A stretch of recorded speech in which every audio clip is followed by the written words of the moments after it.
Bienvenue dans cette nouvelle édition du Non-Stop Info. Voici les titres.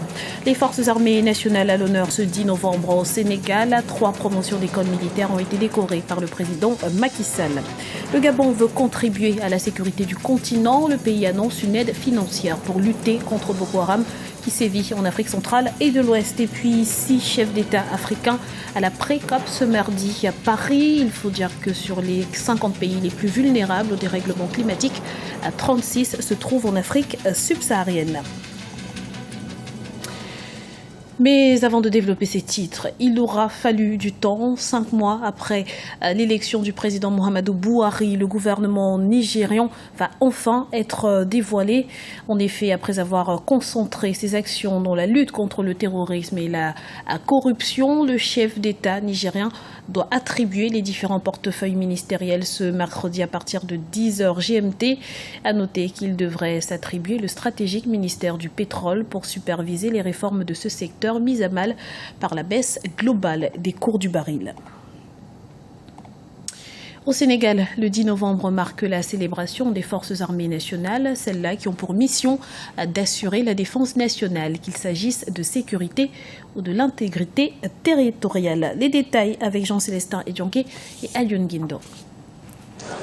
Le Sénégal célébrait ses forces armées ce mardi 10 novembre 2015. Chaque année, les forces armées sénégalaises sont mises en avant à cette même date. Placé sous le thème des forces armées face aux défis sécuritaires, l'événement a été l'occasion pour le chef de l'État sénégalais Macky Sall de décorer 3 promotions d'écoles militaires sénégalaises.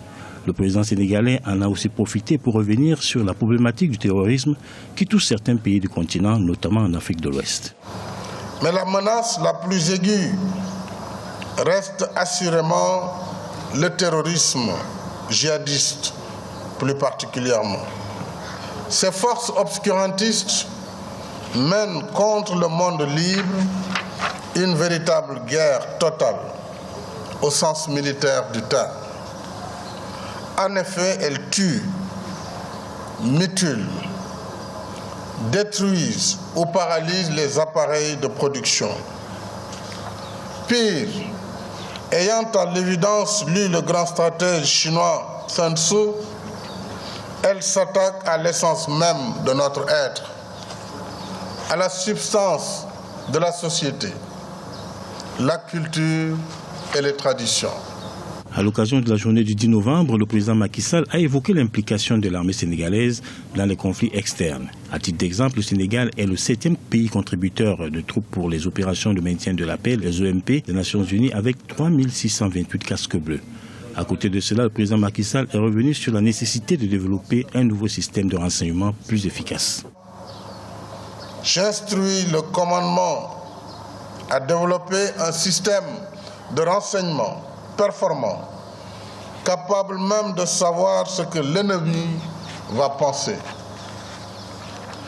Il nous faut inscrire notre démarche dans l'anticipation plutôt que dans la réaction.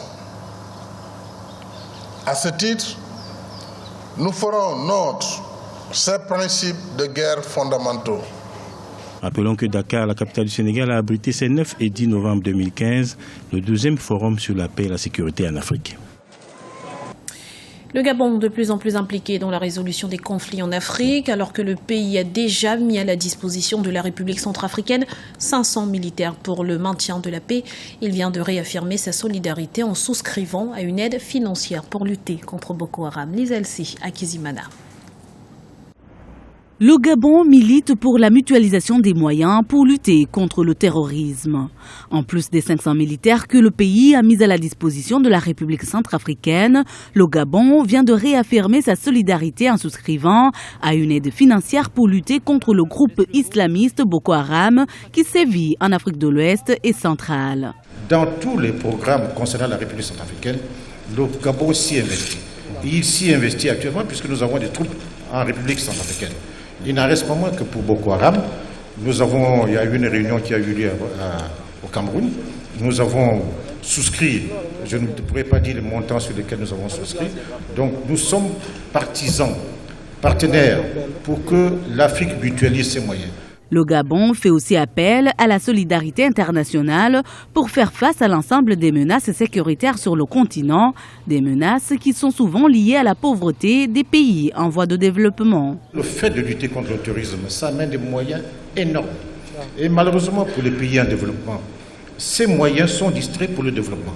Et la pauvreté pour laquelle nous luttons, on a une espèce de pauvreté qui s'enchaîne à la pauvreté parce que les maigres ressources que nous avons sont distraites pour lutter contre le terrorisme. Donc, ce problème, il faut le prendre à bras le corps. Je crois que seul, on ne peut y parvenir, donc il faudrait mutualiser naturellement nos moyens et personne ne peut dire le contraire. Cette mutualisation des moyens au niveau régional et international dans la lutte contre le terrorisme s'est manifestée dans la lutte contre Boko Haram, notamment à travers une assistance militaire, financière, logistique et humanitaire. C'est dans ce cadre qu'une force d'intervention multinationale a été créée depuis juillet 2015. Elle est composée de 8700 hommes venus du Tchad, du Niger, du Nigeria, du Bénin et du Cameroun. Un sommet Europe-Afrique consacré au phénomène migratoire s'est tenu ce mardi à Malte. Des chefs d'État et de gouvernement d'une cinquantaine de pays des deux continents y étaient présents. Objectif, établir ensemble un plan d'action avec les pays d'origine de transit des migrants africains afin d'éviter qu'un autre drame ne se reproduise en Méditerranée. Autre rencontre, autre enjeu, la réunion préparatoire à la conférence mondiale sur le climat de Paris qui a eu lieu ce mardi au Palais de l'Élysée en présence de plusieurs chefs d'État africains, l'occasion de dégager une position africaine commune. Paul de Singwe. C'est une réunion en prélude à la COP21 prévue du 30 novembre au 11 décembre 2015 en France. Plusieurs chefs d'État africains se sont retrouvés autour de François Hollande à l'Élysée ce mardi 10 novembre. Tous souhaitent harmoniser leur stratégie pour que la COP21 soit une réussite, mais surtout que les propositions africaines reçoivent un écho favorable. L'objectif est de faire en sorte que personne ne soit laissé sur le quai. C'est très important pour nous et nous sommes prêts. Je voudrais vous rassurer, Monsieur le Président, et devant la presse, que le continent africain en est conscient. Nous allons prendre nos responsabilités, ce qui revient de nous. Ce que nous avons compris, Président, en tout cas la lecture que je fais de votre vision, est qu'on ne peut pas aboutir à la réalisation des ODD, des objectifs de développement durable, sans lever le préalable. Le préalable, pour moi, c'est cette question de changement climatique. Sur les 50 pays les plus vulnérables au changement climatique, 36 se trouvent en Afrique subsaharienne. Pourtant, cette partie du monde n'émet que 4,57% de gaz à effet de serre. Ce déséquilibre est aussi pointé du doigt par les chefs d'État africains. Pour nous, Africains, qui serions encore une fois les premiers à subir des plus graves changements climatiques, alors que nous faisons des efforts. Nous, par exemple, venant des pays de forêt, nous faisons des efforts tous les jours pour mieux préserver nos forêts, sachant qu'une exploitation intensive de ces forêts-là pourrait aussi accélérer le phénomène de désordre climatique.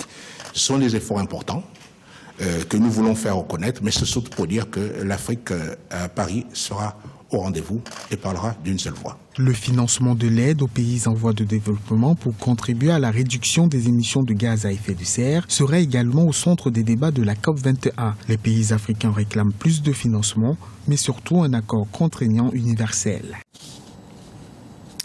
Dans le reste de l'actualité, 11 novembre 1975, 11 novembre 2015, l'Angola célèbre ce mercredi le 40e anniversaire de l'indépendance, une célébration en grande pompe.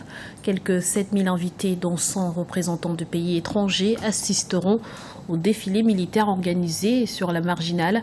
Notons que depuis la fin de la guerre civile en 2002, l'Angola a parcouru bien du chemin et s'est hissé lors des 10 dernières années à la 2e place des économies d'Afrique australe.